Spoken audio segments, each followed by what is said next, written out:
So the final two kits we're going to pot up for September are the medium and the large scalloped fern planter kits. I think that's what they're called online. So the scalloped fern planter kits. I'm going to show you how to do the large one because the medium is just exactly the same, but just -1 of the button ferns. Okay, so in your kits you'll have 3 different types of ferns, and you'll have your gravel, compost, 2 different types of moss, and of course your pots. So we're going to start by putting in the gravel into the base of the pot, making sure your pot is on top of the saucer first because of the drainage hole. Excuse me. So the purpose of the gravel is just to assist with drainage so that the roots aren't sort of sat in water. So I'm just going to add in a little sprinkling of compost, and then I'm going to start with the biggest. So this needs to go sort of, I think, at the side or the back, and you're going to take it out of its pot and place it at a slight angle. So you're sort of almost, instead of putting it in the pot like this, you're putting it in the pot like that. So it's almost sort of resting against the sort of side of the pot at an angle. It means that your planter sits more beautifully, it sits more organically and relaxed, and it looks a bit more effortless than having everything sort of pointing really sort of vertically. I'm then going to add in the other large plant. So that's going to go sort of almost opposite. Again, I'm going to put some compost actually underneath that to raise it up slightly. So that's also going to trail and drape over, and it's going in at an angle. And then I'm going to pop in these gorgeous little button ferns.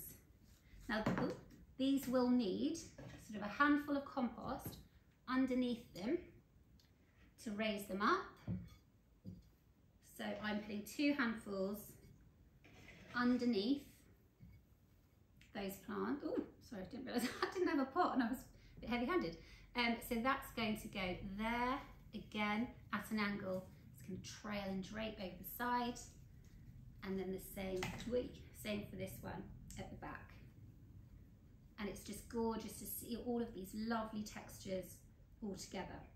And now we just need to fill in the gaps with the compost.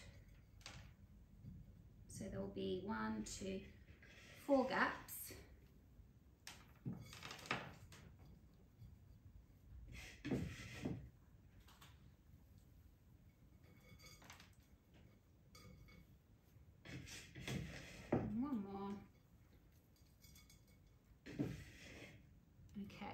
So that's the gaps all filled, and now we can add in our moss. So we've got 2 different types of moss. We've got the sphagnum moss, which is the kind of dried 2-tone moss, and then we've got the flat moss, which is more of a kind of like woodlandy feel.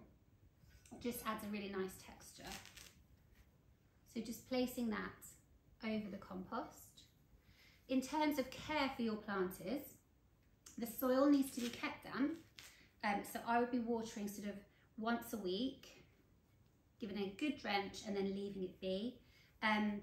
If any water pools in the saucer, no problem, just make sure you discard it so that the roots aren't sat in water for prolonged periods of time, because that can cause root rot and will cause your ferns to die.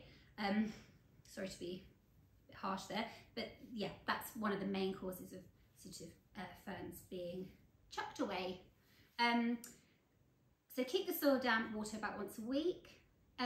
Place in an indirect sunlight spot, so anywhere in the home apart from a south facing window, because that will scorch the leaves.